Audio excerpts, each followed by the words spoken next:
today I've come to the fabulous St Mary's Church in Thornton-le-Moors in Cheshire.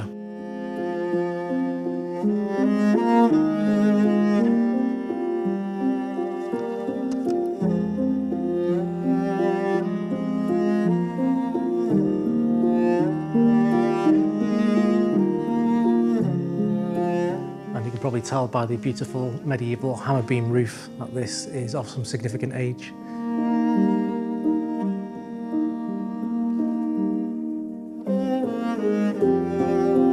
Going back to the Domesday Book of 1086, we do actually have evidence of a church or religious settlement on this exact location.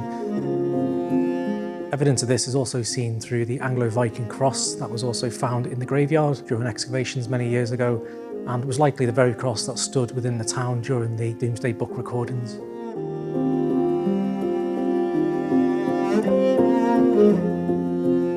So these boards are hatchments, which are usually diamond-shaped and linked to the death of individuals in the family.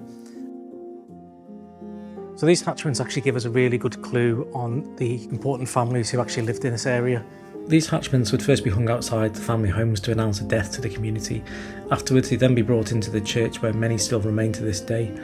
The background colours actually tell us something very specific about who had died. So black represents the mourning for the person who has passed away, whilst the white shows that a husband or wife is still living. Typically the husband is on the left and the wife is on the right. At the end of the nave we've got this fabulous altar rail and the altar table, which were installed in 1694. So these are likely made of solid oak and feature this fancy barley twist pattern. One of the key things to look out for when you're visiting St Mary's, as well as any other church, are signs of the church wardens throughout history. So church wardens are notorious for having their inscriptions of their name and the years in which they served across various parts of the church, of which the altar table is one of them, where we can see the names of the church wardens from 1694. Also on the main porch doorway on the south tower, we also have the inscriptions of the church wardens from the 1700s. Surrounding the altar table, we have the decorative wood behind, and it's believed these come from the old box pews that once adorned this church. So they've basically been reused and put into their new place as a kind of decorative form. Most of the structure that you see today is actually the surviving 14th century fabric. So going back into the medieval period, 1300s, it's made from Cheshire red sandstone, which has stood the test of time and over the course of history has probably been redressed during various bits of restoration and conservation, but is otherwise pretty much the same as it would have looked some 700-800 years ago. In the wall of the eastern end of the south aisle, we've got a piscina, and this indicates the former location of what would have been the medieval altar. So the piscina would have been used by medieval priests to essentially wash his hands along with any sacred vessels during the Mass.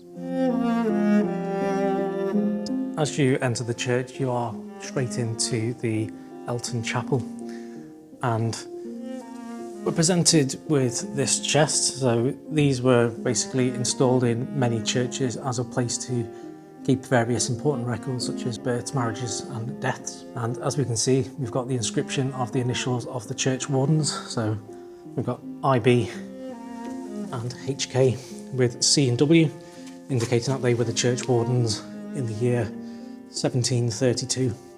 And we also have the minister, who was WH at the time.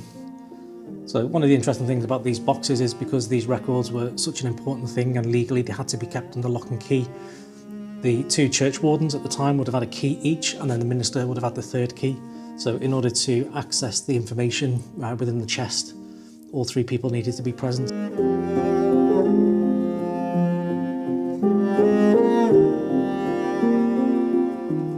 At the end of the nave, we have this rather unusual design for a font, and this comes from the late 17th century and is unlike any font that I've actually seen in various churches that I've visited to date. Personally, I quite like it, it's unusual. As with the other end of the nave, we also have commemorative plaques adorning the walls, which this is dated back to 1634 and talks about the Bunbury family of Stanny, which is an area within Chester.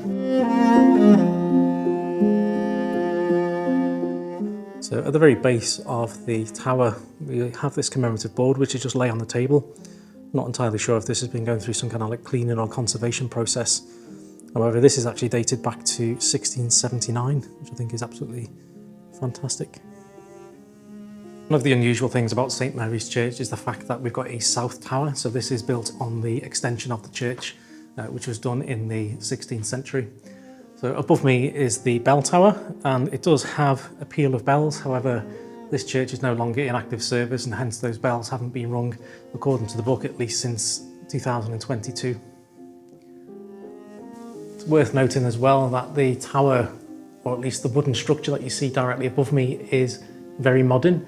And the reason for this is because in the early 1900s there was a fire due to a fault within a heating system. The tower went up ablaze, and unfortunately all the original timbers that were kind of part of the various levels within the tower were burnt down. The bells also came crashing down, so they were from the 16th, 17th centuries, and unfortunately they were broken. However, the bells were actually recast into their original forms, and I've also got the original dates on them to kind of keep them in their original shape, which I think is a nice touch. When you come to places like this, I always find it interesting to look for what are known as mason's marks.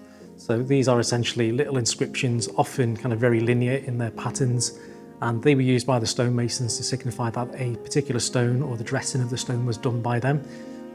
Essentially, this was a signature to say, this is my work, and help them kind of get paid for the kind of stones that they produced. Sometimes that would be on the inward facing side of the stone, but more often than not, they are actually visible on the outward face of the dressed stone. And St Mary's is no exception. These can be seen all over the place. If you kind of come to the very end of the Elton Chapel, which is this side here where we've got the organ, and then the nave is just behind me there through these wonderful stone arches. If we take a look at the wall, it's quite easy to see the mason's marks in there.